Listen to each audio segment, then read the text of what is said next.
What's good, everybody? Zero to Chaos here. With Melting Data. And welcome to episode 4 of Culture Clash. Hopefully everybody is doing good. This is going to be a fun episode.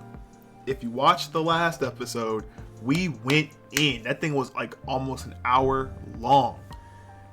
Man, we did not intend it to be that long, but it just kept rolling. It just felt good. It was natural, you know what I'm saying? But that's how like the conversations are good, man. Hopefully y'all are enjoying them. And you know, the comments and everything, like we said last episode, y'all are showing us that y'all feeling us. So now we gotta make sure we keep the content fresh and we keep it coming to y'all. You know what I'm saying? That's right. We're gonna jump right into this one because you know this one's gonna be fun because this one is a game that is near dear to my heart. Unless you have been under a rock, you know, cliche, Dragon Ball Z Sparking Zero has been released. And everywhere. If you are on any social media, there is either a meme or gameplay of this game actively going. Yes. And let me tell you, this game is for real.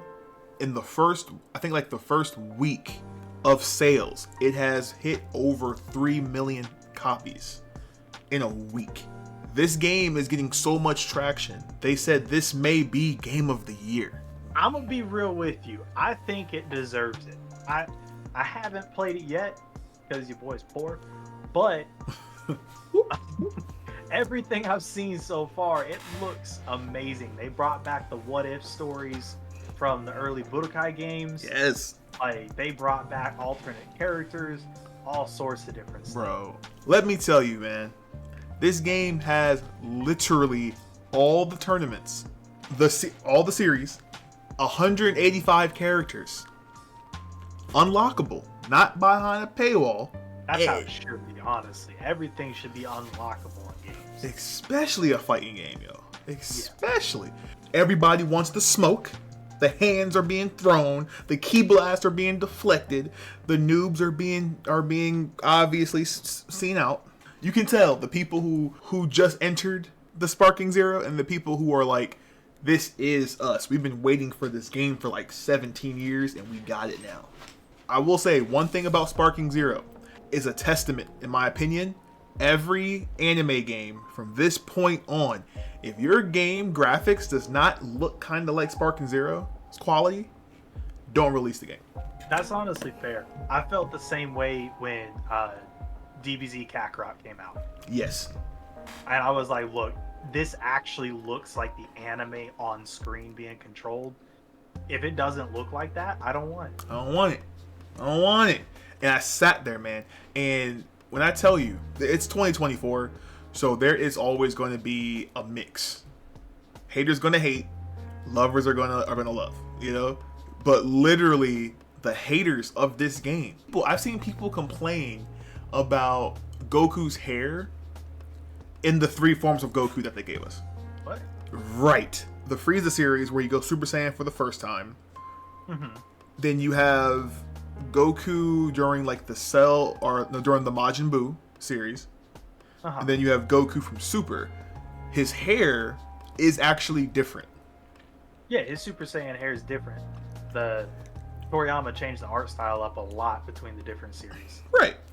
So, as a homage in the game, they had like the gi. Like the gi was correct for each change. The hair was slightly changed, but there's people who were complaining like, "Oh, the hair is messed up." I'm like, you suck at this game. If you are worried about some hair, that's facts, honestly. Bro, like what? Because like, honestly, that's really cool for them to put in that homage to the different art styles of the hair, because Super Saiyan Goku didn't look the same through it all. Now, to be fair, Buu Saga art style is easily some of the best art style. Yes. Like, I like it better than Super. It was the best of Z. The Buu Saga was something else. That's tough. I would say my favorite arc of Dragon Ball Z, the Cell Saga, is hitting those beats. I think the thing that cuts people off from that is the time travel situation. When people sit there and they go, "Oh, Dragon Ball Z is not as good as you think it is," it's like, no. Dragon Ball Z is a product of its time. and people seem to forget. Dragon Ball is a special story. There you go. My favorite two. Now, art style wise, I'll always be with the Buu Saga. Mhm. My favorite two stories from Dragon Ball, though, the first one, and the reason I like this one is because it was the first time that everything felt real in Dragon Ball, and it was the King Piccolo arc. Yes. Because Yes. when you're going through it, Krillin's dead, Roshi's dead, Chaozu's dead, Tien's dead, and then he kills Shenron. Nobody's coming back. It's the first time it felt real. Before this, we could just wish him back with the Dragon Balls. No big. Not this time. Nope. Obviously there was a solution found in the end. They're all still there for Z. But like at the time in the story, you're like, oh no, this is different. King Piccolo, he's a different kind of enemy. He's not the same beast. as everybody else. Right. And my favorite story from Dragon Ball otherwise has to be specifically the manga retelling, or I guess the original telling. The anime was the retelling, but the manga telling of the Tournament of Power, because we got that special moment from Roshi when you miss it in the anime completely because the Tournament of Power is different between the two. Yes, big difference. But in the manga, you have that moment where Roshi's talking to Goku and he was like, so you're going to square up against Jiren again? And he's like, I don't think I can do it. He's just too strong. And Roshi was like, tell me, what do you think strength is? And he's like, well, the abilities that I have and the force behind my punches, like, it's just not enough to take him down. And Roshi's like, oh, well, you haven't been paying attention. Every master you've ever had has tried to teach you this. And we saw flashbacks to Korin, to Kami, to Popo, to Whis, to King Kai. We saw flashbacks to all of them where they're all teaching them like, oh, you have too many unnecessary movements, this, that. And Roshi was like, let me give you one final lesson. And Roshi goes toe-to-toe with Jiren and holds his own. To the point that even Beerus turns to Whis and he was like, am I watching a mortal use Ultra Instinct? And Whis was like, no, but it is a similar technique. Roshi got his love. Telling you, bro. Manga Roshi is the reason why Roshi is like one of my top favorite characters of all time. The Turtle Hermit, I like turtles to begin with, so that was always a plus. But the turtle, like, the way, like, even though he was the pervy person of the anime for a long time, he was honest, he was true, his training was pure. He was serious when he needed to be too. Right. I feel like with Sparking Zero, they depict it pretty well. And even all the other characters, but like I think they depict their characters very well. Oh, that little scene with Roshi when he has like the truck magazine or whatever it is, the camera pans and it drops and he's got the. It's the attention to details that this game, for me, sadly I haven't played it yet. I've watched hours on hours of video. I'm gonna get my hands on it soon. Even I might have to go to the homie's house and play it. Like, this game came out at the right time. There wasn't no like really big AAA title that came out, I think, around it. And not really, no. The anime culture and the gaming culture was hungry for this game. The Tenkaichi series, the Budokai series, and the Raging Blast series holds a very strong place in the culture.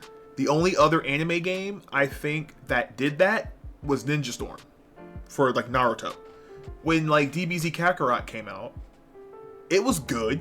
The game was good, but I feel like it wasn't filling that empty space that we were missing.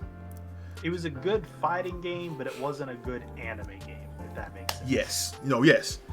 It tried something different, and I don't knock it for that. I feel like if they would take a second crack at it and tighten up the things that they did wrong with Kakarot, it would be a lot better of a game.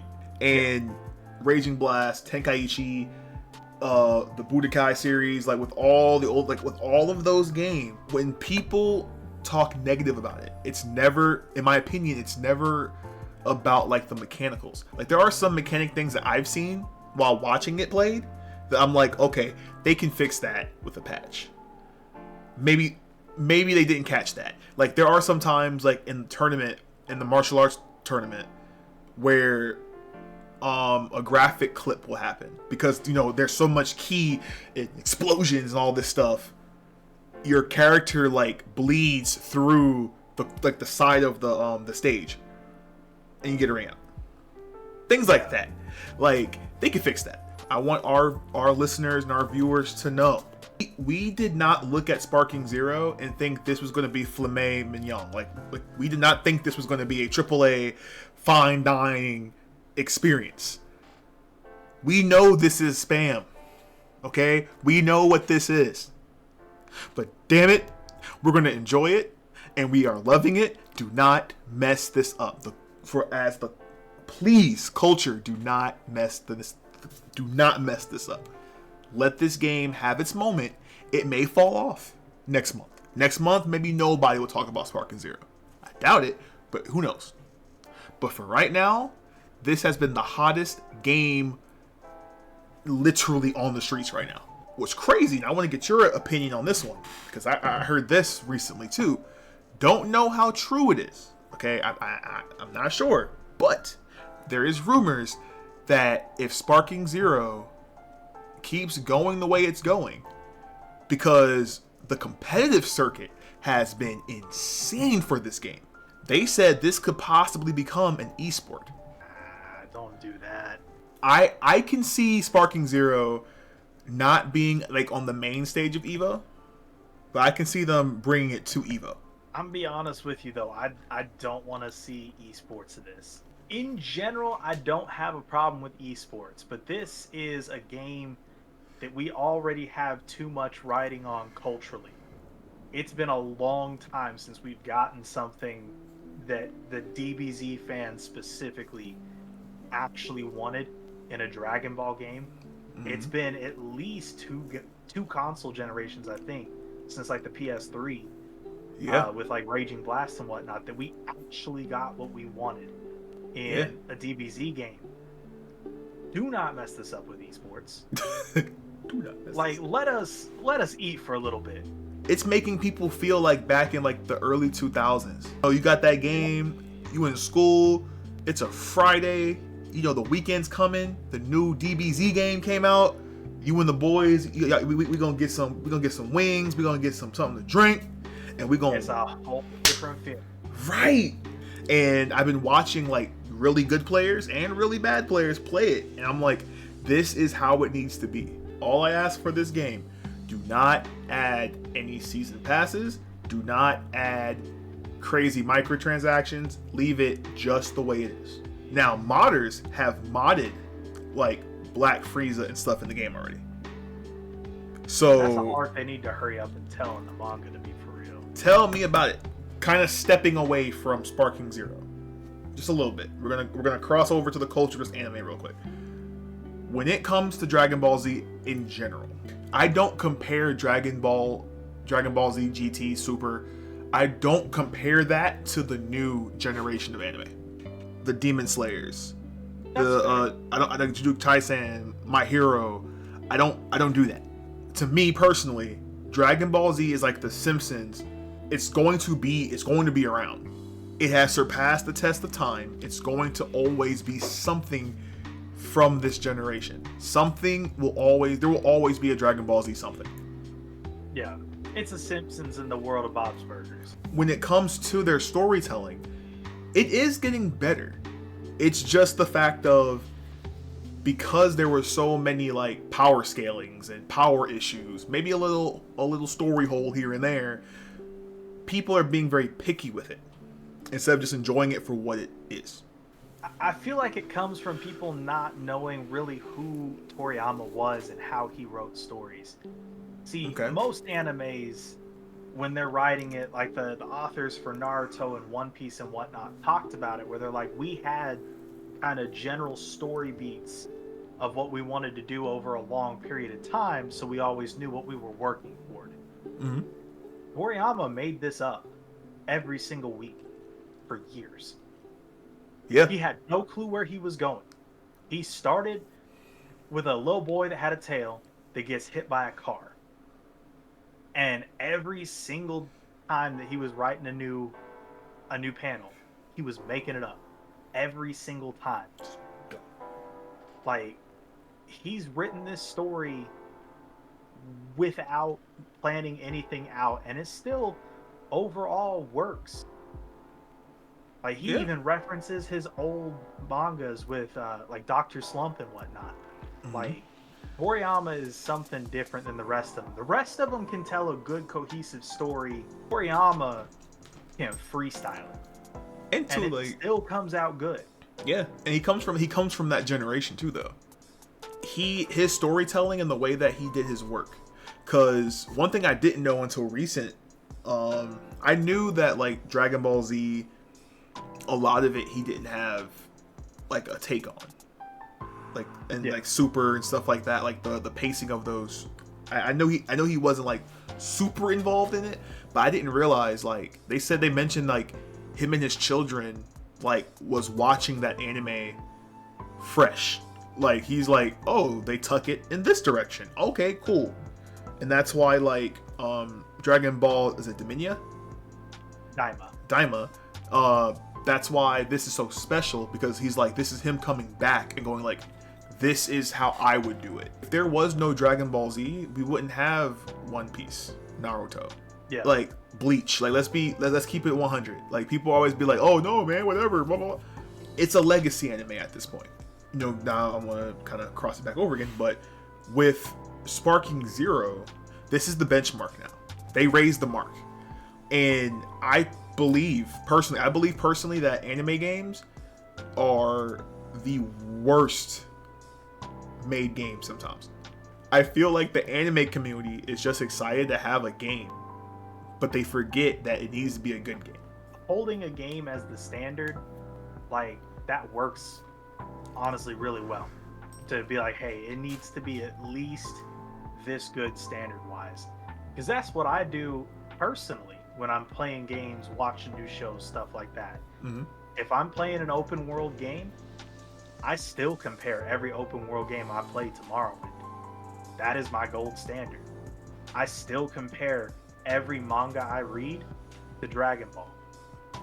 That's my gold standard for manga. Like, if it doesn't at least reach that, and the only one that's really done that recently was My Hero Academia.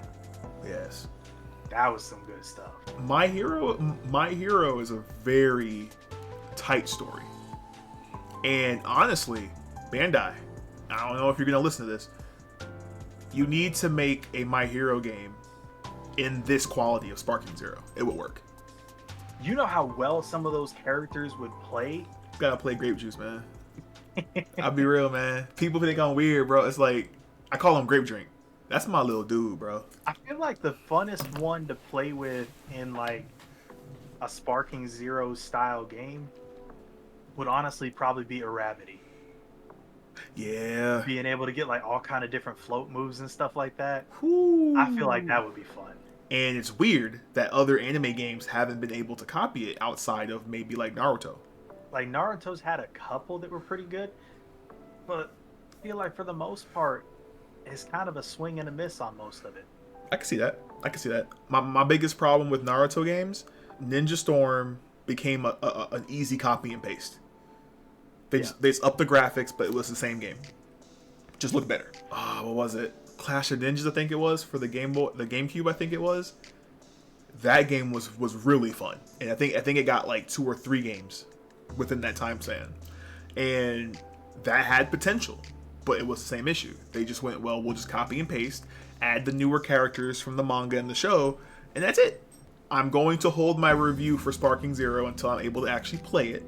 Once I actually play it, I'll bring it back up on the podcast and we can do an official review of it.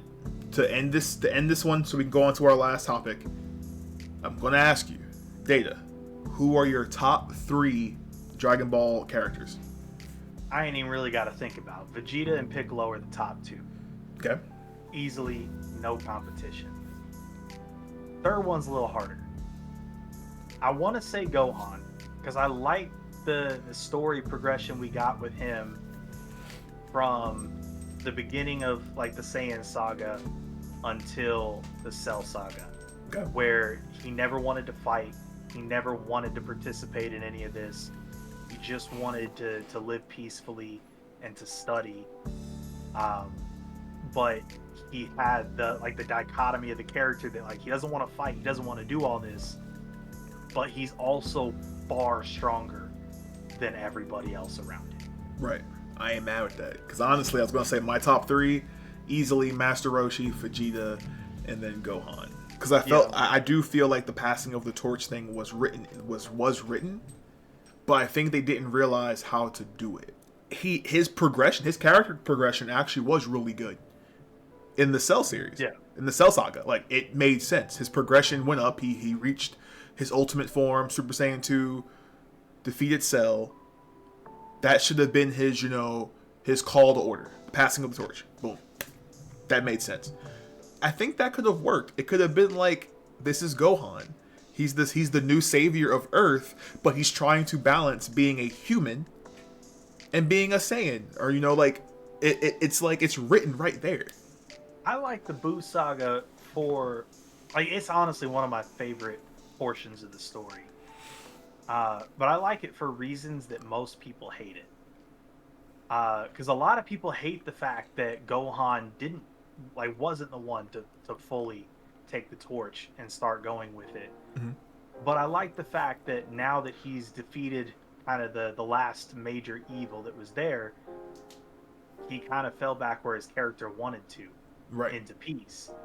And I feel like the sentiment that's being told throughout the Buu saga the entire time is that Goku is stuck on this mindset of, oh, well, I'm done. I'm dead. I can't be the one defending Earth anymore. It's up to the next generation. So instead of him trying to do it, he's trying to figure out, oh, well, how can we get Gohan prepared? How can we get, Trunks and Goten prepared? How can we get, Piccolo to go do it? How can we... And so he's focused on training all these other people so he can just stay back and be dead. And each time he does that, Trunks and Goten, I think, make it the most obvious, where they're like, why do we have to take care of this? You guys are the one that caused this problem. Right. Like, we're just walking into it. And I feel like by the end of it, when Goku and Vegeta kind of come together and realize, we can't leave this one to the kids. We have to clean up our own mess. We can't just leave the mess for the next generation. We have to actually solve it before we give them the torch. Well, we had another topic, but we went off. This was the Dragon Ball Z episode. Bro, Dragon Ball is that is my comfort show. That's my comfort manga. I've been a Toriyama fanboy for a long time. I mean, let's be real. We grew up with Dragon Ball Z. Like, all of it. Like, Toriyama manga and anime is the whole reason I started learning Japanese. See? I'm gonna be real with you. I guess personally on my end, Dragon Ball Z was my first anime that I was introduced to as a child. Like, my godbrother showed me that, and that kickstarted my love for anime. Then I got my hands on Dragon Ball, watched all of that, and then I realized, like, oh, this is a connection. That this all is one entity, but just, different time periods. And then Toonami happened. And then, like, I remember vividly, when Toonami played the trailer for the Buu. No, not even the Buu. For Trunks. For the first time. We only knew of Trunks because of, like, the internet. And the card games and stuff. I guess the best way to end this would be, rest in peace. You have changed the lives of so many people. It was kind of cool because I remember we went to DreamCon this year, and someone actually took the time to make like a little shrine with the Dragon Balls just on the street, and I was like, yo, that is fire. You know what I'm saying? Like, anime culture, you hold a good spot in my heart, man. So like in the chat, let us know what your favorite moments of Dragon Ball is. Let us know what this show means to you and what the work has done for you. Closing statements, Data? As always, this is Culture Clash with Zero to Chaos and Melting Data. You can find us pretty much anywhere you do social media. We are on TikTok, Instagram, YouTube, Twitter, pretty much anywhere except Facebook. We don't mess with them. Again, we thank you all for everyone that comments, for everyone that shares our videos, for everyone that watches our videos, man. Like, thank you. This idea is going strong, and we're gonna keep going as long as we can. We'll have new topics, we'll have new perspectives on the culture, on all the cultures. So just be along for the ride, man. As life keeps life and the culture's gonna keep culturing, we got plenty to talk about. That's right. I like that. So with that, I'm Zero to Chaos. And I'm Melting Data. And this has been Culture Clash. Until next time, we'll see what happens. Find out next time on Dragon Ball Z. We'll catch you later. See ya.